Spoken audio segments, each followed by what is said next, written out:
there, everybody, and welcome into a new edition of Player Spotlight.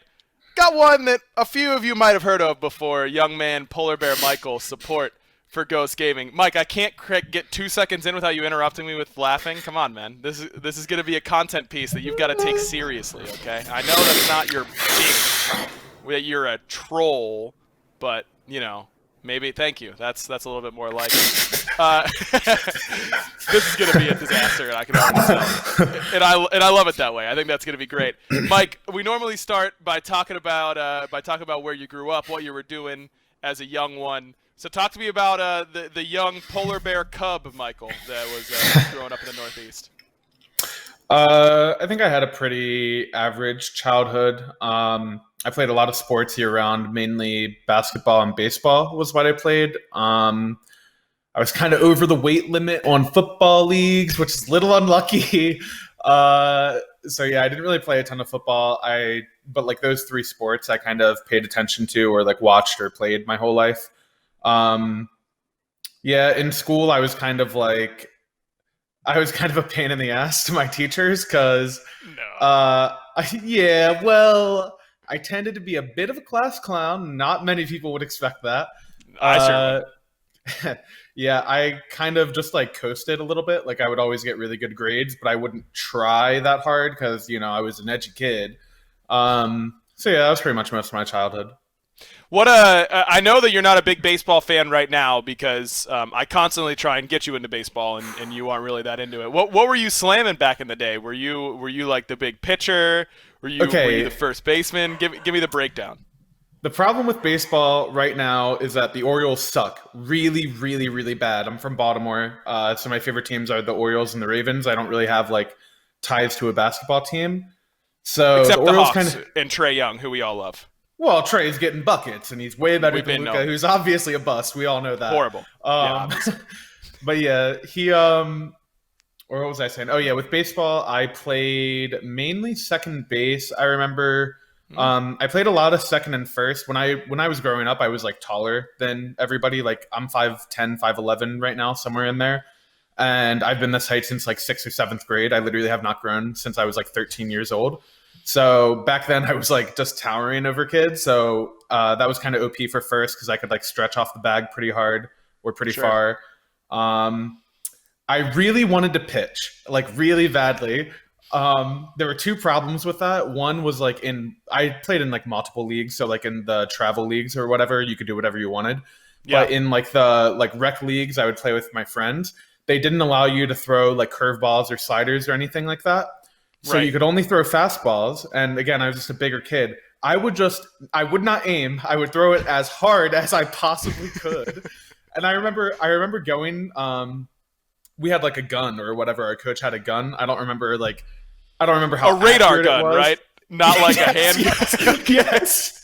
Mike, you better aim or else, dude. Yes, a radar gun. Okay. And when I was like 12 or 13, I remember hitting like 70 miles per hour, like pretty consistently. Holy cow. Yeah, and I was like, dude, I'm owning. And they would not put me in a game because they were afraid of me hitting a kid, like in the head. They were afraid of me hitting somebody, which was a good fear. And I remember one game, we were blowing them out. And in the last inning, I was like, please let me pitch. And I remember I like started warming up, and I don't know why, but on that day I was just feeling it. Everything was like right down the middle.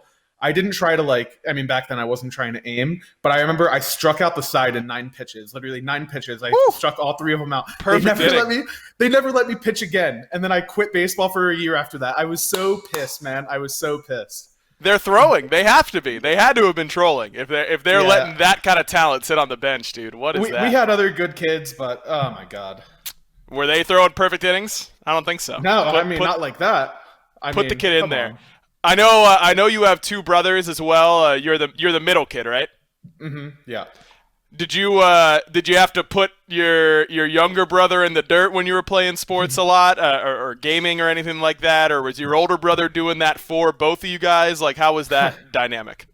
So my younger brother is only a year younger than me, and my older brother is like 2.5. Excuse me, but my older brother Nick is gigantic. He is like 6'6", and he also went through like a bodybuilding phase and stuff. He is a gigantic person. Like, he is nuts. He played football and lacrosse mainly. He also played a lot of basketball, but he kind of hated basketball because he couldn't make it a full contact sport like he wanted to. So he got a lot of texts. He got very frustrated. But yeah, my older brother's a really good athlete. So I kind of shared a lot in common with him with that, and he definitely would just own me pretty hard. I think when I got to middle school, we would like play a lot of one-on-one, and I could start to beat him because I was just a way better shooter than he was, but he was just so much bigger than me. It was kind of unfair. My younger brother, Brian, isn't into sports as much. He played baseball a little bit, but he's always been more, all three of us would play like video games together. My younger brother and I would play a lot of like Halo, COD, that sort of stuff.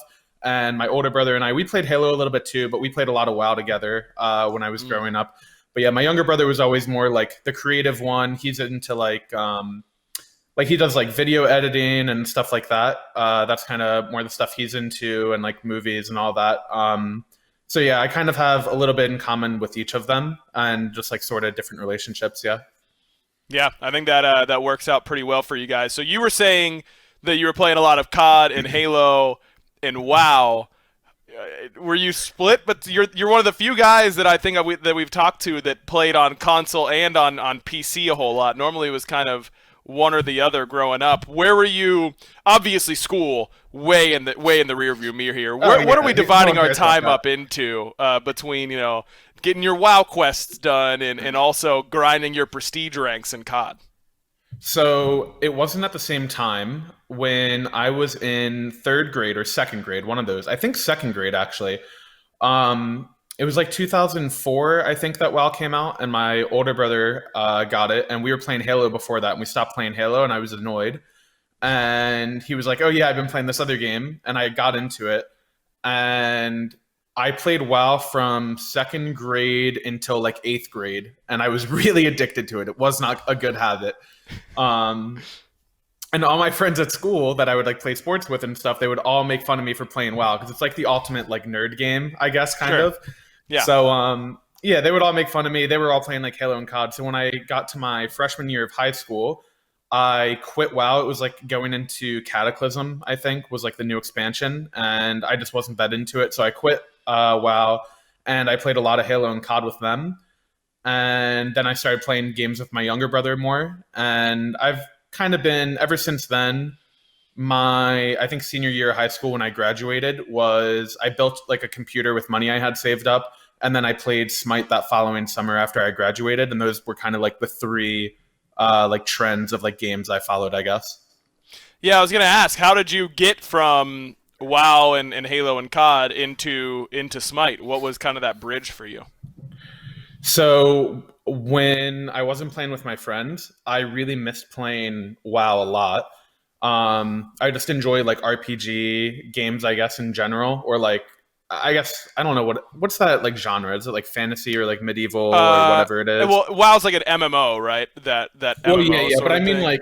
I mean that style of like it's just like a fantasy element of like dragons and stuff fantasy. like that. Yeah. Yeah. So I played the other games I played were Borderlands and Skyrim when I was just chilling. And there was a YouTuber, Trendkill, who I watched on YouTube a lot, and he released a Smite video, and I think it was like him and like SNK and Drybear. And I found Drybear through Trendkill, and I would watch all their videos, like the two of them, for a couple years, honestly. That was through like really early on in beta. I knew about the game, like I knew of it. But I just never really played it until I went back to playing games on PC. I remember trying to download it, and my PC just couldn't run it. It was probably like 10 years old or something.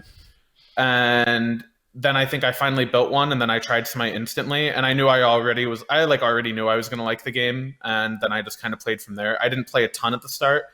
I think I played Janus release, which was like mid-season one, like summer season one. Yep. And I was going into my freshman year of college at the time, and I was just going to like a community college, but I really wanted to get good grades. Like I started to take school seriously, and I just had like AP credits from high school. So I just tried to get like straight A's. So for that semester, I didn't play at all. And then I watched season one Worlds, and I was like, wow, that's sick. And then season two was coming out. I remember I watched people stream scrims. Like I think back then, Envy and Denial, it was like Shadow Q and Weekend and Incon and all of them. They would all stream their scrims on the PTS. And I Yep. watched it, and the new season looked fun. And I just grinded like a bunch of ranked back then. And in season 1, even without playing a lot, I was like plat. And then in season 2, I played a bit, and I got to master. Or I think back then masters was like the highest. There wasn't GM, so I was Yes. like Diamond 2 or Diamond 1 or something. And I was like, oh, like I'm actually doing pretty well at this. So yeah. Yeah, I think it's safe to say that you had found something there with that. When you were going to the community college, were you going just kind of like taking your gen eds at that time? Did you have a major in mind that you wanted to do? Yeah, it was just gen eds. The reason I went to a I think I graduated high school with like, it was near like a 4.0, just like unweighted or whatever. But I just didn't know what I wanted to do. Like I was really apathetic towards, I mean, pretty much everything, honestly. I didn't really like have a direction of like, I didn't really love science, but I liked physics a little bit. I didn't really love math, but I was good at it. I thought like journalism was really cool just from like the sports side of it. Like sports journalism interested me, but I was a horrible writer. So yeah, I just kind of was all over the place. I didn't really want to commit to going into debt for a student loan to like go to a 4-year university. So I kind of just chilled until I figured it out. Yeah, makes Still haven't sense. figured it out, by the way. Wow, So hey, that's for future Mike to worry about. You know, that's not for yeah. you to worry about right now. Things are going okay for now at the very least. Season 2, you're getting Diamond, Diamond 2, Diamond 1. Then I'm getting kind of ahead of the story, but I'm going to lead you to it here. You start sniping the Shadow Q streams. That's the beginning. Talk Oh to me yeah. about you slamming the Shadow Q Qs. So the Shadow Q, as we used to call it back in the Of day. course, of course. He used to stream in the morning before he scrimmed, and all of my classes, I think my earliest classes were at like 11 or 12. So I would normally wake up around like 8 or 9, and I would play a couple ranked games. I would be in his chat, and like between games, I would like ask him about like the laning phase, and he was always, I'm kind of similar to him in this respect. When I stream, I really, if I'm gonna stream, I want to like talk to my chat. So I either want to like just talk about like whatever's going on, like it could be sports or whatever, or just like people asking me questions that are interesting, makes it fun. And he would always say like, oh yeah, like feel free to ask me whatever. So I would ask him like, oh, like how should I play that laning phase, like what do you think I could have done differently? And he would always give really useful information. So I would like snipe him in the morning and then go to class, and then maybe later at night I would just like chill or watch streams or do schoolwork. I did that probably for a couple months, and then eventually through him, I think I learned a lot. And then I think it was like a 4 a.m. or 3 a.m. rank queue on like a Friday night. I got Chapo or Chapo and Bro Chacho on my team, and I was support. And I think our ADC DC'd, and we were 4v5, and this was like a big boy game. Back then it was like the Wolfie like Shin queues, the 2032, of course. Of course. It was like the 2032 Shin queues that were big, and we were in one of those queues, and we 4v5'd, and everybody in the game was trying, and I was owning. I like hard carried as Ymir, and we won. And Bro Chacho messaged me, and he's like, bro, our soul laner, who was Osmos at the time, they were in Challenger Cup. He was like, yeah, our soul laner like quit the team. We need a like sub. Do you want to play support? And I'll play solo. And I subbed in for them. And back then, Challenger Cup was legit. Like Yeah. the SPL I think was 6 teams at the time. And like the Eager team that I eventually would join in the summer, they were in the Challenger Cup. Like Lassus, Dare to Care, Zapman, Toli. I think they had a Roar. Yeah, they had a Roar at that time as well. So they were a really good team. Yeah.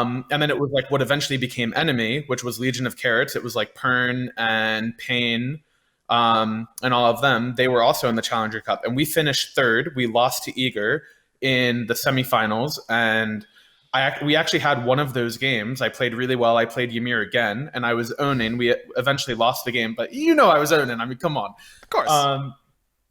So yeah, that was like my first team. I ended up just being a sub.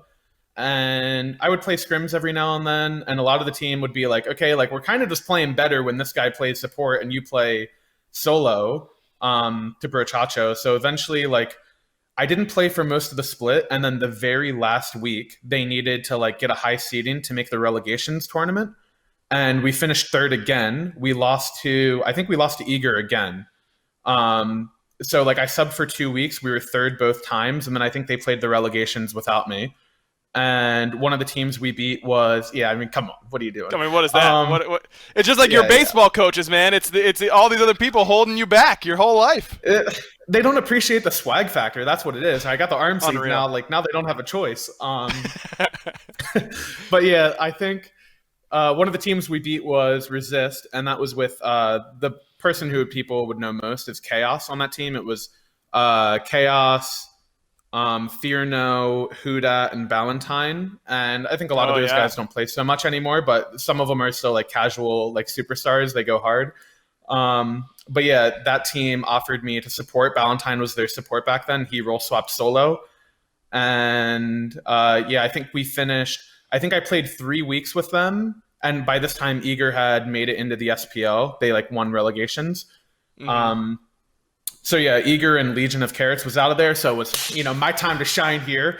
And we finished first like 3 weeks in a row, and then Aurora left Eager, and then I thought it was Last. Last was the one who contacted me. But apparently it was Zap's idea. I've asked both of them since because I actually didn't know.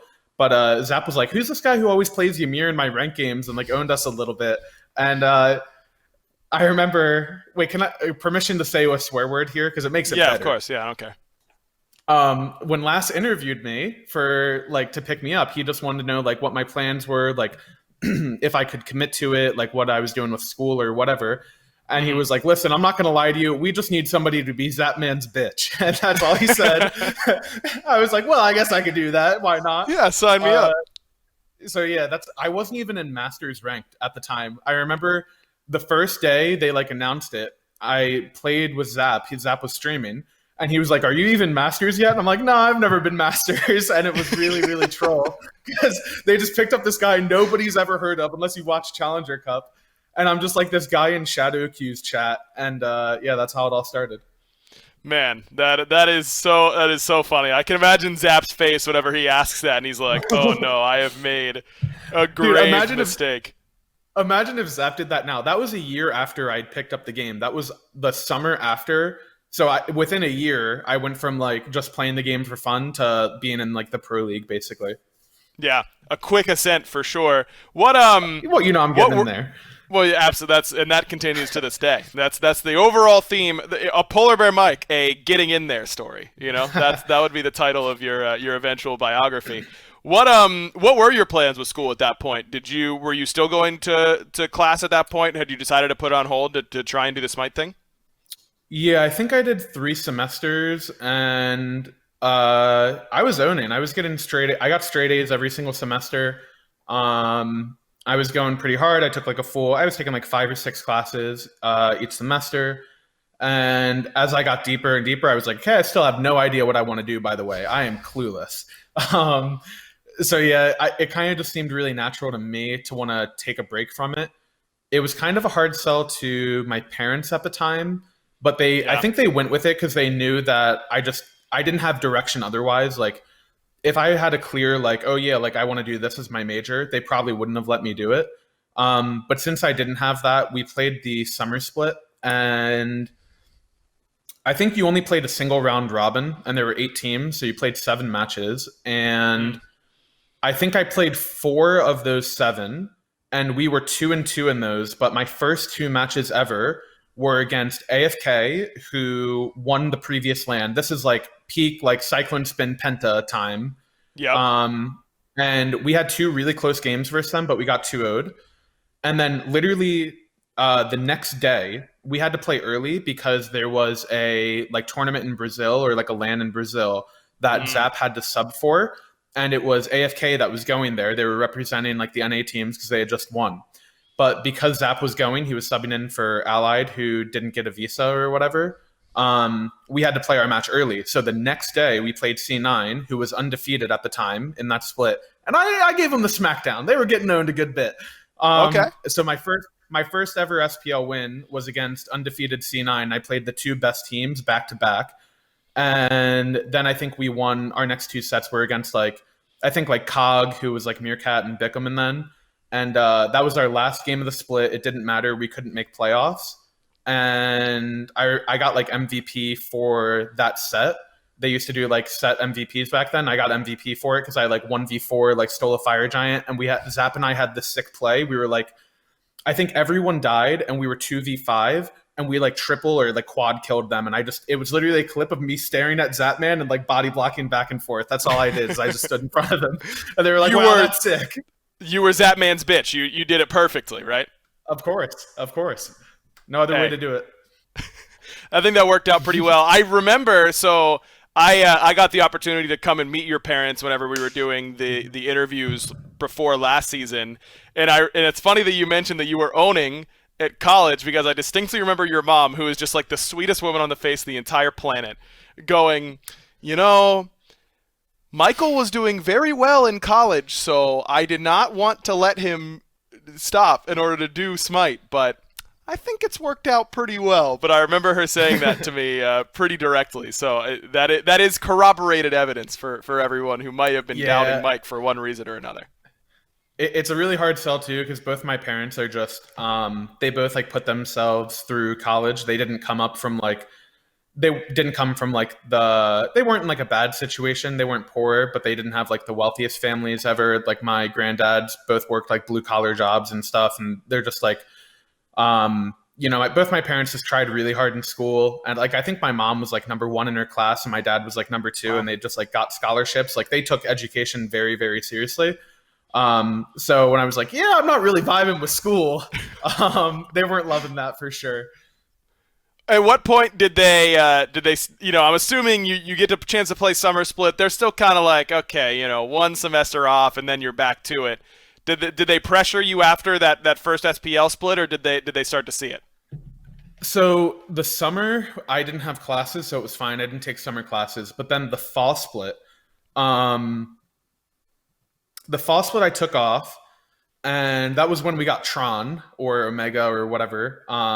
We had replaced Toli with Omega, and at the time he was C9 solo and world champion, all that stuff. So he was a really big like profile name for us to get.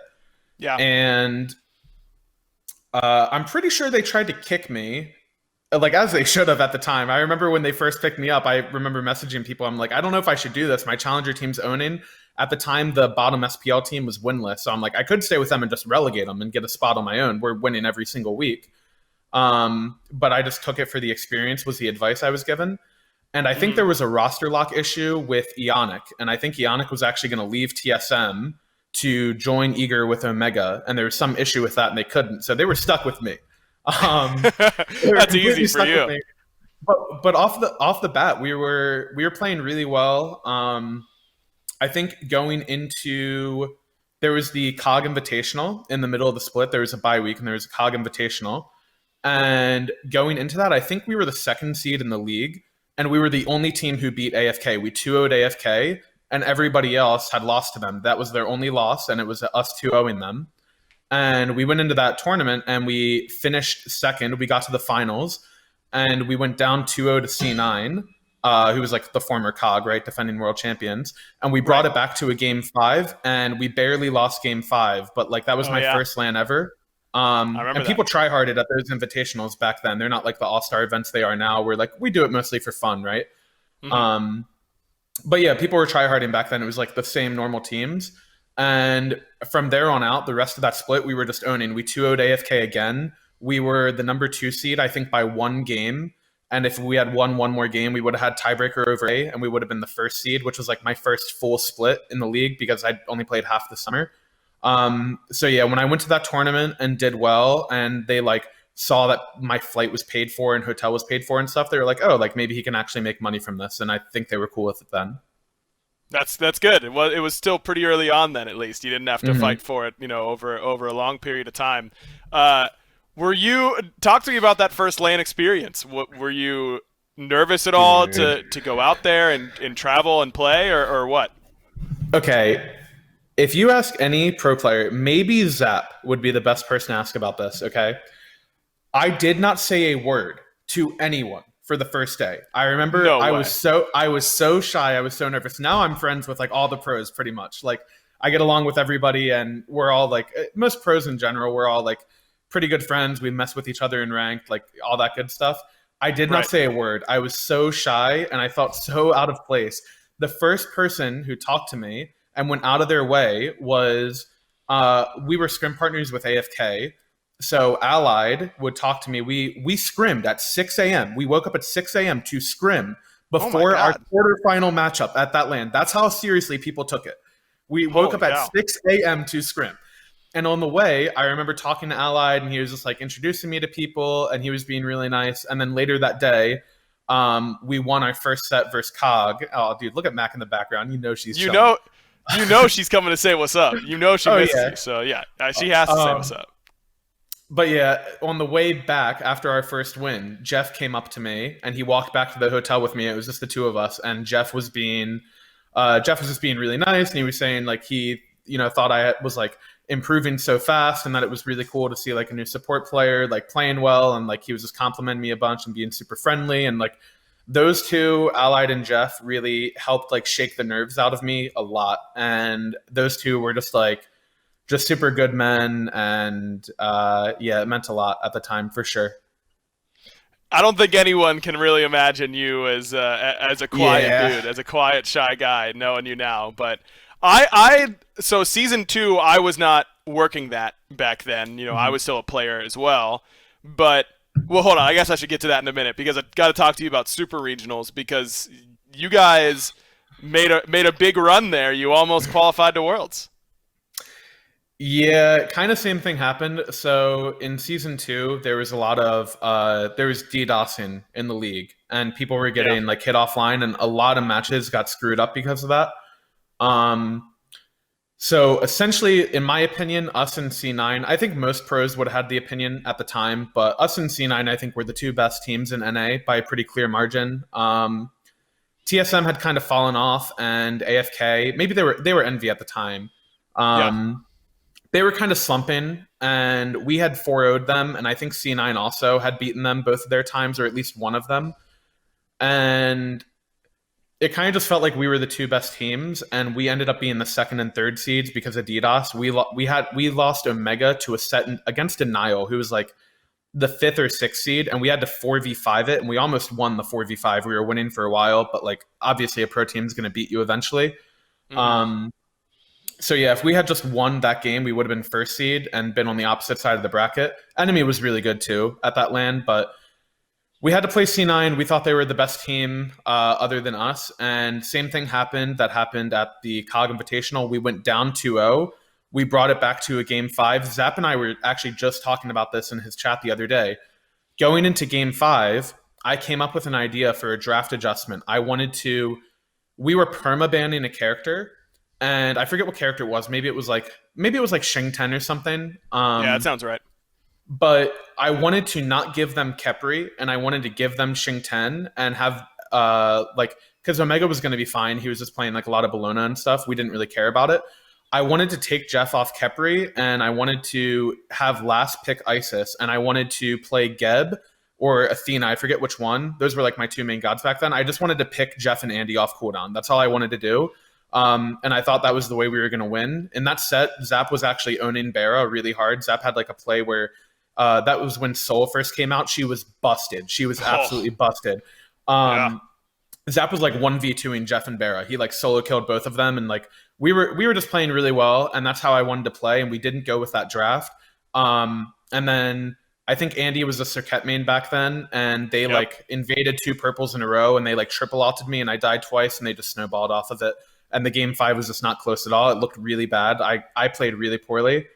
I've watched back that set before and like watched it on stream and like had Zap in the chat. Dude, if I had played the game for one more split, we would have owned them so hard. I was so bad, man. I was so bad. It's infuriating. But yeah, we barely lost that set. We beat Envy in the... You had to get to like the 5th place match, I guess, to like 5 teams made Worlds. So we beat Envy, we 2-1 them, we got stomped game 1, we ran back the same draft, we just said like, yeah, we screwed up, we don't care. We ran back the same draft, demolished them, and then the next game, I played... That never happens. Yeah, salty runbacks like never work. That is actually crazy. Yeah. We salty ran it back, and we demolished them. It wasn't close, and then the next game, we were second pick side, and Bologna Shing 10 were the 2 most OP solo laners. And I remember they greeted the draft. They thought they first picked something else, assuming they were going to get another one. I never scrimmed with Xing 10. And I was like, yo, let's just take both. Let me play Xing 10, give Omega Bologna. We're just going to own the game. And we did it. And I had a really good game and we just won. And then we were so cocky going into Fnatic. Zap and I were talking about this as well. Omega, literally, after we won that game versus Envy, he literally yelled, "We're going to Worlds!" Like, he just, like, as we won that game. And Zap and I were like, yo, chill. Like, we got another set to go. We got dumpstered by Fnatic. It was not close. Like, we got 2-0'd. It was looking rough. Unlucky. That's just some bad karma, I suppose, there by Omega. Dude, thinking about all those gods in Season 2, like Xingchen, Bologna, Sol, Chiron, like all of those were released that year, and they were all so broken. Release Khepri was so nuts. It is unbelievable how broken that got. He got nerfed, like the Tsukiyomi nerfs, it was like 11 times in one patch. I'm pretty sure Khepri had 2 patches like that back to back. Like his whole kit got gutted, and he was still first pick, first ban. He was nuts. He was still insane. Medusa was also released that year. Remember, Medusa was completely broken. Yeah, things were fun in a different way back then. It was fun if you had him on your team, but not so much if you had to draft against it every game. So you guys don't make it to Worlds, but you do come to Worlds, and you do compete. You competed in the Xbox Open bracket that year, and that's where we're going through it because that's where I met you. I don't think we talked at all. No, I just remember watching you play, and it was very, very clear that you had never played Smite on an Xbox controller before. You were playing with the Shadow Q, Mace to the Face, Drelo, and no. It was old Denial. It was Denial, but without Walrus. Right. So it was. Homie. It was Bronx Bombers, Shadow Q, Mace, Homie, and myself. Walrus didn't want to play. I didn't used want to play be Drelo. Either. You replaced Drelo on that team. Oh, did I? I don't know about that. He was playing with them beforehand. Yeah. But for whatever reason, they decided to go with you. I guess it makes sense. You were a really good player, but maybe you should have picked up an Xbox controller. I did not want to play. They messaged me like 2 days before the event. I got the flu right before, like a few days before, and I was like, I don't even know if I'm going to go. And I ended up going, and I didn't feel sick the day I flew. But then after like just taking the flight and everything, I felt horrible. I felt so bad. I did not want to show up at the venue. I was like, I'm going to get people sick. I don't want to do this. They made me go anyways. Dude, I might as well have been like in a freaking hazmat suit. I like wore like full like sweats. I had a hood over myself. You did. I was covering myself so I like didn't cough on anyone or anything. I was so cautious of it. God, it was awful. I don't remember any of it. I just remember I did not want to play, and I did it as like a favor to them, and it was horrible. What team did you play against? I think you guys played against Epsilon, which was you were playing solo lane, and you were going up against Sealcar. I played against Clow. I know whatever team Clow was on. I remember Sealcar as well, but I'm pretty sure Clow was on the team as well. I think you're right. And Sealcar was considered one of the better solo laners on Xbox at the time. And I remember you like constantly turning to your team and like asking what like you did the same thing that Omega did against Sealcar, which is on Xbox. If you pressed left bumper and right bumper at the same time, you ulted. That was like a quick fire for your ult, and you like up down in lane with like Tyr or something like that. Maybe that was Omega who did it with Tyr, but you were playing like Osiris or something along those lines, and you up down and Sealcar killed you, and everyone in the crowd is like, oh my god, Sealcar just soloed the SPL player, and you're like, what happened? Like, I don't even know. You were like, I don't even know how I ulted, and it's so funny because Omega did that against Sealcar like literally the next round. But he was just owning the noobs, I suppose. But that was my first interaction with you, and I was like, dude, this guy sucks. He has no idea what he's doing. Yeah. But it was clear you just hadn't played on an Xbox controller before. So Season 3, talk me through what it was like trying to get your roster together and how you ended up on that team for Season 3. So Season 3, Roster Apocalypse was not friendly to me. I was just like a newbie, and a lot of people role swapped to support. Snoopy ended up replacing Jeff, role swapping for C9. Kiki role swapped from mid to take Incon spot on Envy. Payne and Shadow Q and Jeff were like staples of the role, obviously at the time. So I kind of just didn't end up with like a good team or a good opportunity anywhere. I ended up like playing with Meerkat, who's been one of my like good friends in Smite for a while. We were just like, yeah, we could just take free money and like just play with his team. Oh, Jigs was the other one with like Soar at the time. But yeah, we were like, oh yeah, we could just get free money and like be eighth and like I could still get experience. I hated it, man. I wanted to win so bad. I had so many habits that I learned from Eager where I like took it really seriously, and I learned so many things from them that I like it just was awful. I ended up quitting like after a few sets, and then I think we played against LG, or who was C9, but they like switched like sponsors or whatever, so they were LG, and Scary didn't wake up, so it was Walrus solo, and Scary was supposed to support, and he didn't wake up. And Meerkat and Walrus messaged me, and they're like, "Hey, can you sub in today? Like, we still have you listed as a sub." And I was like, "Okay, sure, why not?" And we owned them. I clicked my thing, my bad, but we absolutely owned them. I played Ares, and I ulted Jeff off cooldown. I was getting in there.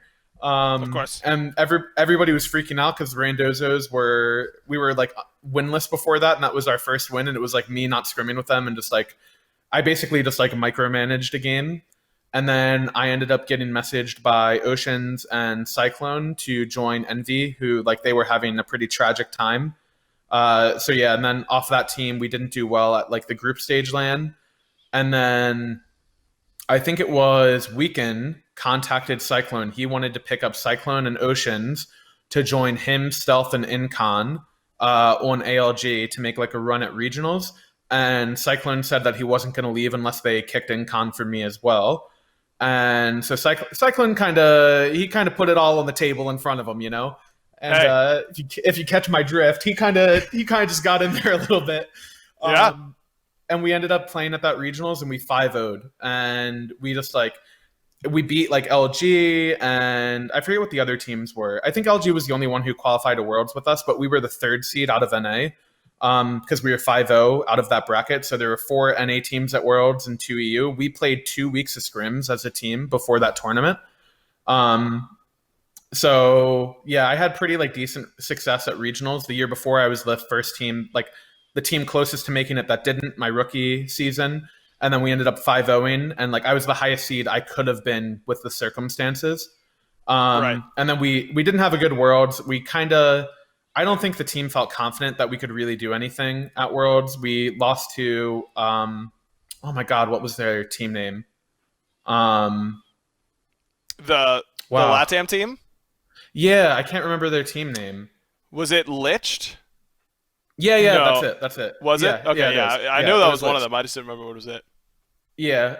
Oh yeah, that's right. Black Dragons is the Brazilian team that I was thinking of. Yes, Black Dragons is Brazilian. Yeah. Shoutouts to Cliz. Oh yeah, we love Cliz over here. But yeah, we lost to Liched, and we got owned. It didn't really matter. It just depended where you were going to get seeded into the bracket. I think if we won, we were getting put to Eager's side, who was, I think, considered the favorites at the time. They like created that meta. Yeah. And if you lost, you were getting put on Energy's side, and they were pretty good. They were all right. Either way, I think we would have lost in the quarters to either one of those teams, so it didn't really matter, but yeah. But you wouldn't have gotten memed as hard if you had won, you know, and that was a big thing. Yeah. But don't worry, everyone always only thinks of Weekend losing to LATAM, and I don't think anyone else ever gets mentioned. So you're chilling in that. Yeah, I've had some pretty like embarrassing losses. Like we also lost MSI first round to Armada last year, so I've had some crushing gang. Like. Yeah, but you know the Boat Boys are doing it to me, so can't beat Mask on Rat. That's what I've learned. Unreal. But yeah, I've had some bad losses, but I kind of don't let them hang over my head too much. I just, even like the wins, I just kind of take them in stride, so it's not too big of a deal. It's just all learning experience. We can touch on that in a little bit. We will, but I don't really want to go season by season because I know it'll take forever, even though it is interesting. But we got to touch on season 4 because that was kind of a big one for the boy. Yeah. That whole season, that EUnited team was a little something, I would say. Talk me through, because you guys had roster changes and everything like that. Like, walk me through the lead up to Worlds in season 4. So I was on ALG originally, quit that team because I was super like sad at the time, and then I joined EUnited in the summer. They were originally going to kick Scream. So this is just like their roster drama. They were originally going to kick Scream. I messaged Benji and I was like, wow, that's crazy. Who are you guys trying out? I was trying to coach. And then Salt was like, yeah, can we just like kick Pain and keep Scream? That was like our idea that we had talked about. So we talked to Chaos about that, did that. 2 weeks into the split, Chaos wanted to kick Scream again because he was getting tired of him. I was the one who vetoed it. Everybody else was like, yeah, screw him. I was the one who stopped it. I was like, no, I really want to play with Scream. I think he's really good. Chaos ended up quitting, and then we were between Ven and Best. We only took Ven. The main reason we took Ven was just we thought he had like better chemistry with the team, like personality-wise. And also back then Morgan was really OP, and we really wanted a Morgan player. We thought it was really important to be able to like play that god and to be able to play hunters. And Ven had like Chiron games on land that he was really sick at. So we kind of bet on Ven's god pool and just like his like long-term potential, I guess. That was the most toxic team I have ever been a part of. It is not close. We were so toxic. We would mute. People would mute in scrims. They would mute and deafen, and we would play scrims, and we had like a 90% scrim win rate. We did not lose. Like, we were owning everybody. We had an undefeated split. We lost one game, one individual game, and we didn't lose a single set, but we were so toxic. We could not stand each other, but also we like loved playing together. It was the weirdest dynamic ever. But yeah, we just clicked really well. We all just like knew how we wanted to play. We were just super cocky and confident in like our play style. We lost like 4 individual games the entire like from the end of the summer to when we won Worlds. We lost 4 total games. We lost 1 in the split, 2 at regionals to LG, and we lost 1 to Rival in the finals, and that was it. We lost 4 games out of like 30 or something. We were just owning everybody. Yeah, pretty interesting team dynamic. Toxicity is good, I guess, is the result. I guess so. Yeah. I guess so. Do you guys think? Do you not, think you would be? Do you think you would be as toxic? Like, do you think that team environment would end up the same way if the same 5 players came together for like next season? No, we're all really good friends still. We all joke with each other. When I say toxic, we didn't like hate each other. We were just so unfiltered. Like, if Scream or Salt thought that you were doing something bad, they would not sugarcoat it. They would be like, you are garbage. What is this? Like, we saw Ven build some complete trash in mid. We saw Ven do like Urchin 2 rush or something. We were like, bro, what is this? Like, what are you doing? We just didn't hold anything back, but nobody took it personally. So everybody knew like we had each other's back when it came to like important stuff. We just like to really mess with each other. That was pretty much it.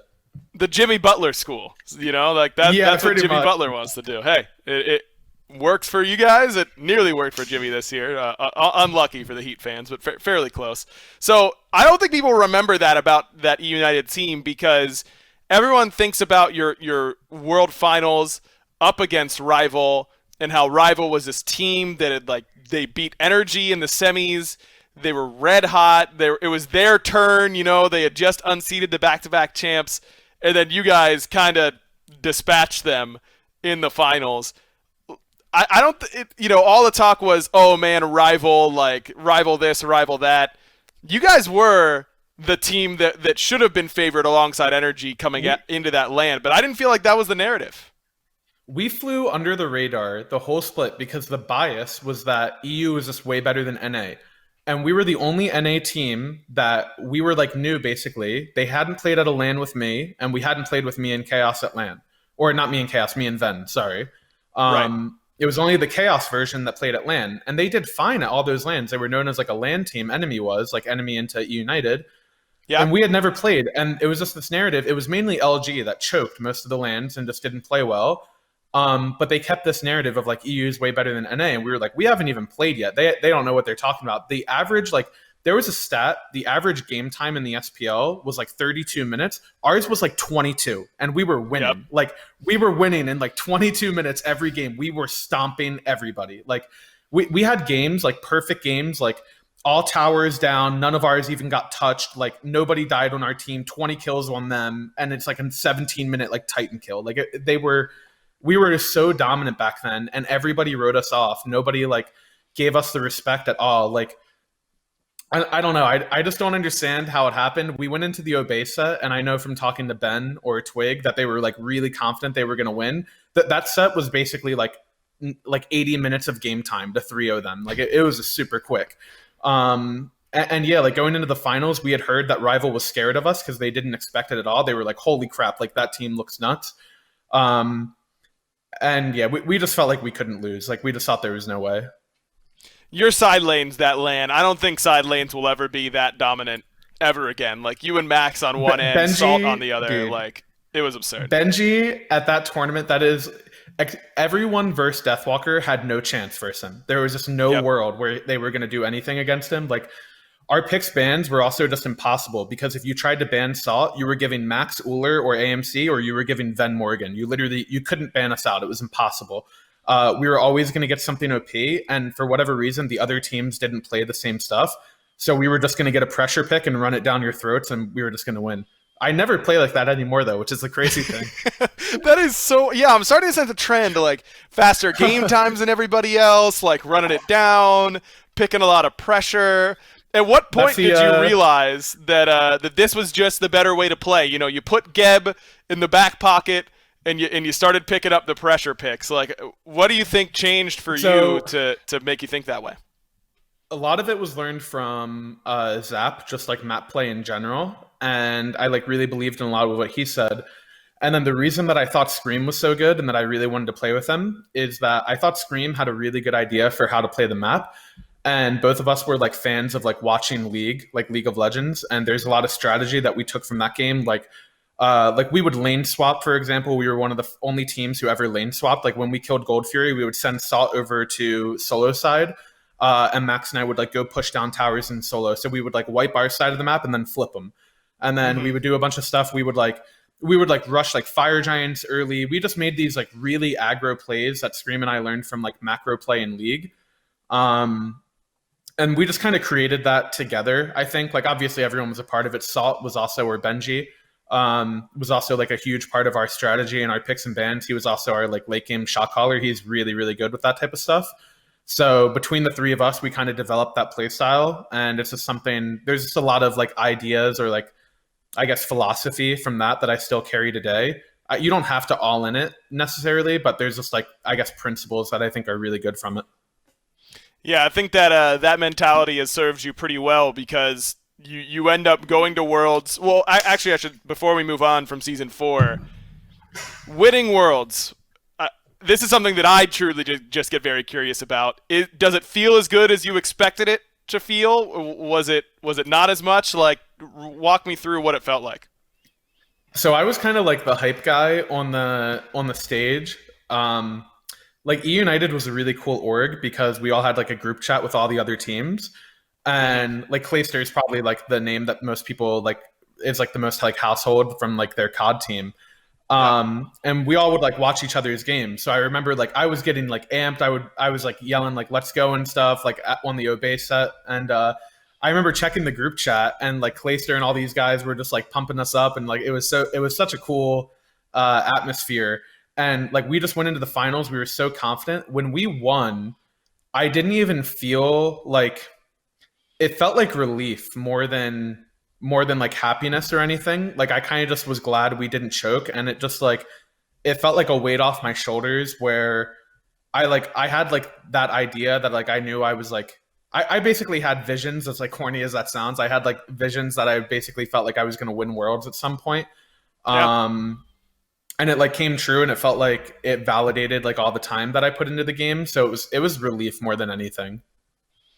That you've been chasing that since, right? That same sort of relief, I suppose, is the game plan. Oh yeah. The year after that, you guys go in as another favorite for NA. You guys have Baskin, like Woon Young Kim playing for your team. You know, like that Baskin. I know. I feel like the AC just kicked on in my home. Like, geez. It's at 50 degrees. I didn't even touch it, but it's at 50 right now. That is crazy. Just plummets, man. The temperature just plummets instantly. And then, look, Season 5, obviously, you guys get upset in the quarterfinals. That might have been one of the bigger upsets that I can remember, because I remember like getting that was the final set of the day, right? Was yours? Do you remember? We were second to last. Yeah, we were second to last. Okay. But yeah, it was. I think we were like favored to repeat. I think is what a lot of people thought. We kind of ran NA pretty hard. We lost one set to Splice. We lost 1-2 to them. But we were like seven. We clinched first seed like halfway through the split. We were like 6 or 7-0, and we had, like we clinched so early on. We kind of like coasted a little bit, not to excuse like us losing to Splice. They were really really good, obviously. But yeah, we just looked like pretty dominant, I think. And in our scrims against Splice, we like all of them, even to this day, like we were dominating them really hard. We kind of we had a draft planned for the trifecta set, and we got on stage, and then I'm not going to name names. Someone kind of switched it up in the moment, and it completely screwed our draft, and we kind of lost off of that. And I think people got really frustrated. We ended up winning the next game and losing the third. Yeah, not a great tournament.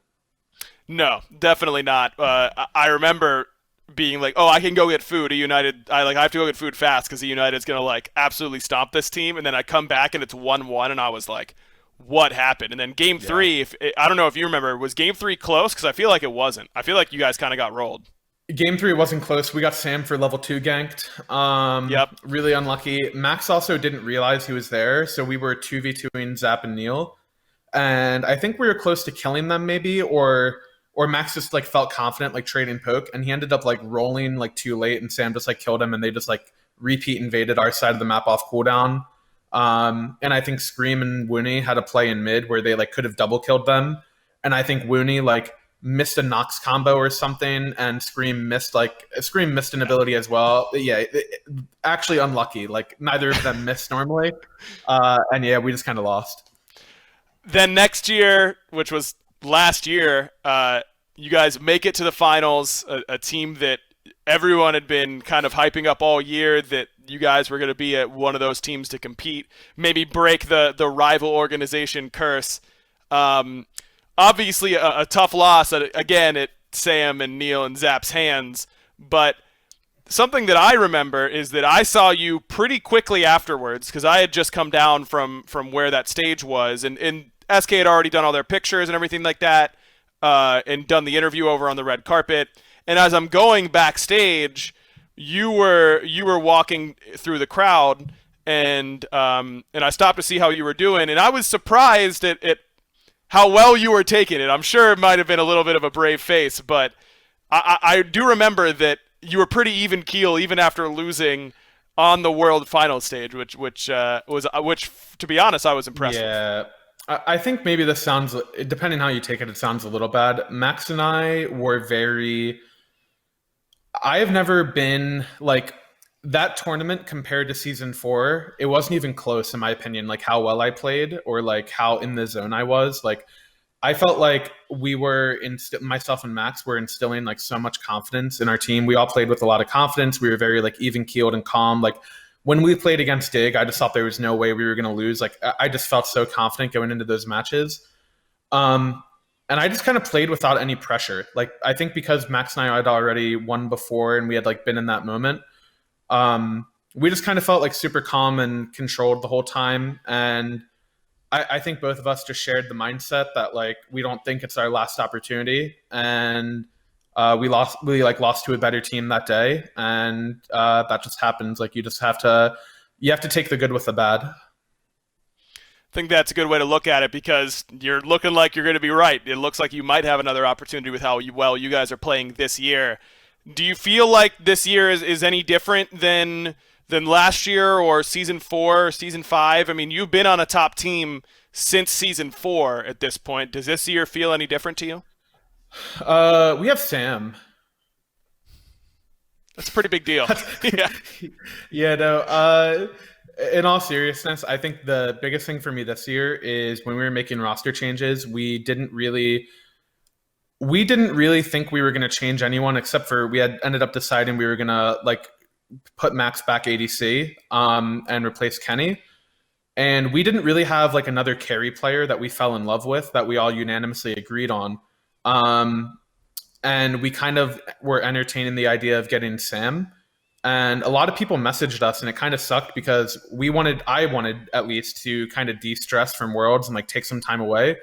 but Right. you had such a short like free agency period. We were kind of forced to make the decision. And the easiest thing to do felt like it was to get Sam and to roll swap Ben.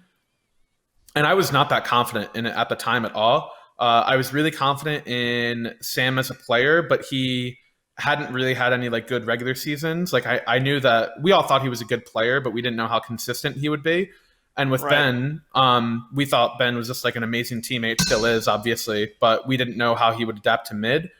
And yeah, I mean, if I knew Ben was going to be playing the way he is right now, I wouldn't have hesitated for a second. Like it would have been the easiest decision ever. Like I think Ben has probably been our most valuable player this phase. Sam and I get a lot of credit.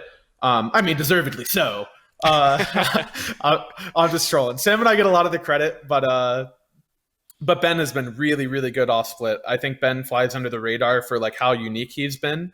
He's like, I don't know if he started the shell. I'm pretty sure he did though. Like before the season, I think you're right. We were scrimming, but before the season when we were scrimming, we had talked about like he was going to try stuff like shell and like sprint and stuff like that on mid laners. And I think people kind of copied us doing that. I don't know if they copied it directly or if it just like caught on. But Ben started that, and now that's like obviously something you see carries do almost every game. He was the first one to do that. Ben was the first person to go blink Hebo first relic every single game. Like he's innovated a lot in the role in such a short time playing it. I think the biggest thing this year is I think how good of a teammate everyone is. First and foremost, we all want to win, and we have a lot of chemistry together, and we all try, and we just get along really well. And then Sam Gap. Sam Gap. That's all there is to it. Before I let you go, I got one more question. I know, you're obviously very confident in yourself and for good reason, but how does it feel to hear your name among not just the best supports right now or the best players in the SPL right now, but when people are talking about the best supports to ever play Smite or the best players to ever play Smite, your name is always brought up in those conversations. Does that affect you? Does that register at all with you right now? I mean, I'm sure every player wants to. It's like a flattering thing. Like every player would like to say that they want to chase like being the greatest player ever. And that's definitely something that I want. But what I kind of realized halfway through my career when I was going through like a downswing after ALG, between ALG and EUnited, part of what I think made EUnited so successful was the mindset shift that I had, where I kind of didn't care what people thought of me. Like my goal was just to try my absolute hardest and like be honest with myself that I thought I was giving it my all, and to be like the best teammate that I could be. And those are kind of the two things that I try to like do all of the time. I try to like never let those things waver. And the rest is just for other people to decide. I think I've, up to this point, I've had a really successful career, and I've been really lucky to play with just amazing teammates at every step of the way. Even when I was on like bad teams, we still had great players that I've like learned a lot from. So yeah, I think some is circumstance and some is just like hard work, but it's not up for me to decide. I just want to win. Obviously, that's all I care about. And yeah. I think you're doing a pretty good job of that. You got any shout outs before we let you go today? Shout outs to the boys, the Ghost crew, all my teammates, Alec and Max, who have been, like streaming a lot. So you can plug them here, wherever you want to, I'm not gonna do that, man. Well, you're not gonna plug them. Okay, well you can plug me. Like you can follow me on Twitter. Okay. You have to say the Twitter, Mike. That's how it works. You have to say what your Twitter is. What is this thing? Can I? That's how plugs work. Like if I were plugging FineOK, I'd make sure you subscribe to twitch.tv/FineOK, not just like go look at them. Twitter.com/PBM Smite. I got some bangers on the timeline. No, I'm just kidding. I don't really have anything. I don't really have anything to plug. Just shout outs to like the fans and everything for Mackenzie. And okay, well, you got to shout out Mac, and Mac is kind of a baller. But other than that, I got nothing. Hey, that's good enough for me. Thanks for the time, man. I always appreciate it and get a chance to talk to you. Make sure you guys are liking the video. How could you not? I mean, what a treat this was. And comment who you want to see next time on Player Spotlight. Thanks for watching, and we'll see you in the next one.